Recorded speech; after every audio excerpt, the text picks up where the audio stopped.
പണി പൂർത്തീകരിച്ച് 1 മാസം തികയും മുമ്പേ റോഡിന്റെ അവസ്ഥ വീണ്ടും പരിതാപകരമായി മാറി.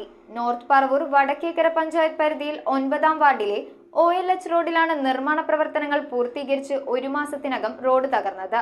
റോഡ് നിർമ്മാണത്തിൽ അപാകത ഉണ്ടെന്ന ആരോപണവുമായി പ്രദേശവാസികൾ രംഗത്തെത്തിയിരിക്കുകയാണ്.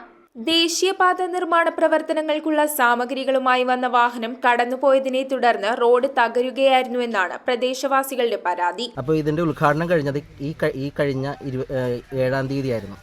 അപ്പോൾ ഇതിൻ്റെ പണി നടക്കുന്ന സമയത്ത് തന്നെ ചെറിയ രീതിയിലുള്ള സംശയങ്ങൾ, ഈ റോഡിൻ്റെ നിർമ്മാണത്തെക്കുറിച്ചുള്ള സംശയങ്ങളൊക്കെ ഞങ്ങളുടെ ഇടയിൽ നിന്ന് ഉയർത്തുകയും അത് വിവരാവകാശ നിയമപ്രകാരം നമ്മൾ ചോദിക്കുകയും ചെയ്തിട്ടുണ്ടായിരുന്നു.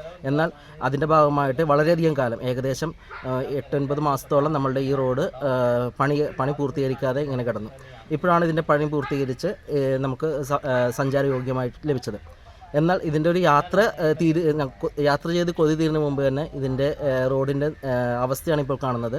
നോർത്ത് പറവൂർ വടക്കേക്കര പഞ്ചായത്ത് പരിധിയിൽ 9-ാം വാർഡിലെ OLH റോഡാണ് നിർമ്മാണം പൂർത്തീകരിച്ച് 1 മാസത്തിനകം തകർന്നത്. പ്രതിപക്ഷ നേതാവിന്റെ ആസ്തി വികസന പദ്ധതിയിൽ ഉൾപ്പെടുത്തി 21 ലക്ഷം രൂപ ചിലവഴിച്ചാണ് റോഡ് നിർമ്മിച്ചിരുന്നത്. ജനപ്രതിനിധികളും ഉദ്യോഗസ്ഥരും ഇടപെട്ട് തകർന്ന റോഡ് എത്രയും വേഗം സഞ്ചാരയോഗ്യമാക്കണമെന്നാണ് പ്രദേശവാസികളുടെ ആവശ്യം.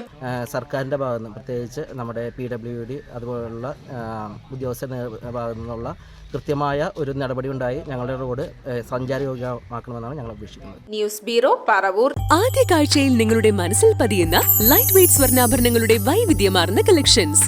250 മില്ലി മുതലുള്ള കുട്ടിവളകൾ, 1.5 ഗ്രാമിൽ തുടങ്ങുന്ന മാലകൾ, 2 ഗ്രാം മുതലുള്ള വലിയ വളകൾ. Aleena golden diamonds.